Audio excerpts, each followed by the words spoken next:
Photosynthesis uses light to convert carbon dioxide and water into glucose and oxygen, the rate of which increases with increased light intensity, carbon dioxide concentration, and temperature. That is, until the enzymes involved denature. It occurs in the chloroplasts of plant cells. Chlorophyll is held together by proteins in the stacks of grana, the arrangement of which allows for the maximum absorption of light.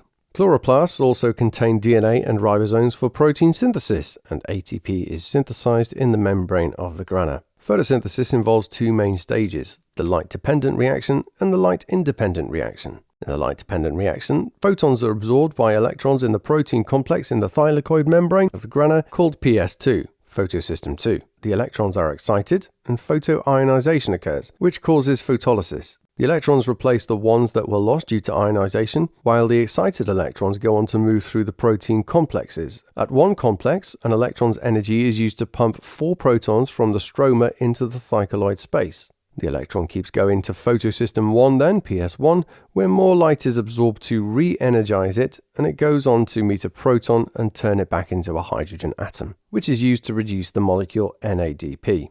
Trust me, there's a reason that we just use the acronym. Meanwhile, the protons that were pumped through the membrane cause a proton gradient. They then diffuse back into the stroma by a stalked particle protein. This causes ATP synthase to make ATP. We're halfway there. That's the water and light dealt with. Now for the CO2. The light-independent reaction, or Calvin cycle, starts with carbon dioxide undergoing carboxylation, where it's fixed with RuBP, that's ribulose biphosphate, by the enzyme Rubisco. This forms 2 molecules of glycerate 3-phosphate, which is a carboxylic acid. These are reduced by the reduced NADP from the light-dependent reaction, making 2 molecules of triose phosphate. The ATP left over is used to convert 5 of these to regenerate 3 molecules of RuBP. However, we still need glucose from somewhere. This is produced when 2 molecules of triose phosphate combine. This means that 6 turns of the Calvin cycle are needed to make 1 molecule of glucose from 1 molecule of carbon dioxide. Aerobic respiration is the breaking down of a respiratory substrate like glucose using oxygen to produce ATP and the byproducts carbon dioxide and water. Anaerobic respiration happens when there is no oxygen present. Glycolysis is the first step. Glucose is phosphorylated to produce 2 molecules of pyruvate, 2 molecules of ATP, and 2 molecules of NADH. In anaerobic respiration, the pyruvate is converted into lactate, lactic acid, where the process must be reversed later by the liver. Next, the link reaction is the movement of the 2 molecules of pyruvate into the mitochondria by active transport. The enzyme decarboxylase removes a molecule of CO2 and also reduces NAD to NADH by removing a hydrogen from the pyruvate. This produces an acetate, which combines with coenzyme A to make acetyl coenzyme A. That means that from 1 molecule of glucose, 2 molecules of acetyl coenzyme A have been made. No ATP is produced by the link reaction though.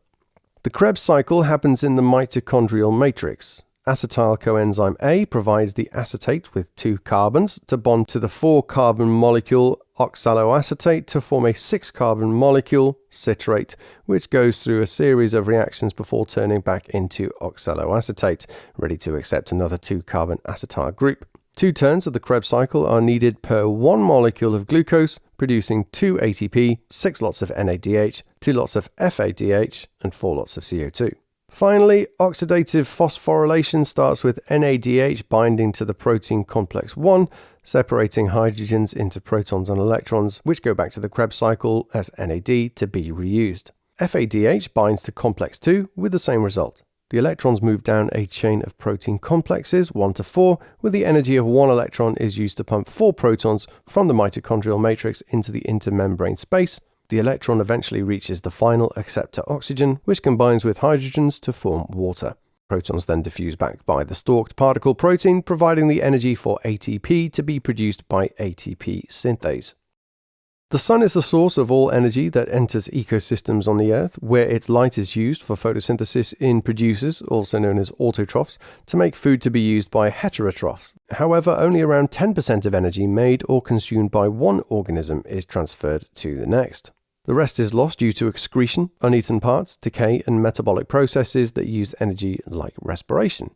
The efficiency of transfer is calculated like any other percentage. Biomass is an organism's mass. Dry mass is generally used to calculate energy stored per unit mass, as wet mass can vary too much. This can be done using a bomb calorimeter, where it's burned in pure oxygen with the calorimeter submerged under water. This is pretty accurate, as all of the energy released is used to heat the water. None should be lost in theory. Gross primary productivity is the rate of energy used to make new plant biomass. Net primary productivity is the energy incorporated into plant biomass after losses have been taken into account. So I hope you found that helpful. Leave a like and a comment if you did, and don't forget to check out our revision app to help you test your knowledge. Links in description.